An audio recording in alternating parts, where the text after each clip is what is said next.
Kura za Chama cha Mapinduzi zinaanzia na pale unapotoka, kwa baba yako, mama yako, kaka yako na dada yako. Baada ya hapo ndipo utoke ukatazame majirani zako kama unaishi nao vizuri. Sote tunatambua katiba ya Jamhuri ya Muungano wa Tanzania inasema kila baada ya miaka 5 patakuwa na uchaguzi mkuu.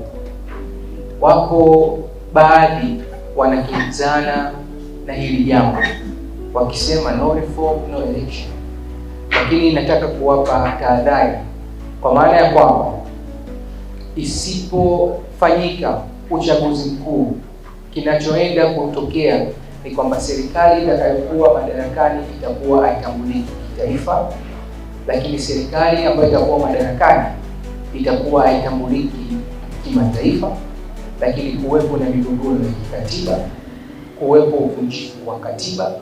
Kwa hiyo sisi kama vijana tunaotokana na CCM, twendeni tukatoe elimu kwa vijana wenzetu kwamba tunatakiwa kushiriki katika uchaguzi, na hatutakubali kuona katiba ya Jamhuri ya Muungano wa Tanzania ikikanyagwa na vikundi vya watu wachache.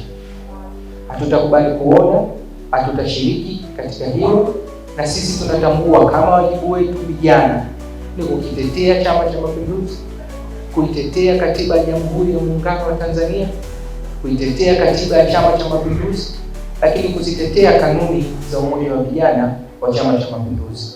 Sambamba na hilo, sisi ndio walinzi wakubwa wa viongozi wetu, lakini sisi ndio walinzi wakubwa wa mali za chama chetu, lakini pia sisi ndio walinzi wakubwa wa wanachama wa Chama cha Mapinduzi na wapiga kura wa Chama cha Mapinduzi.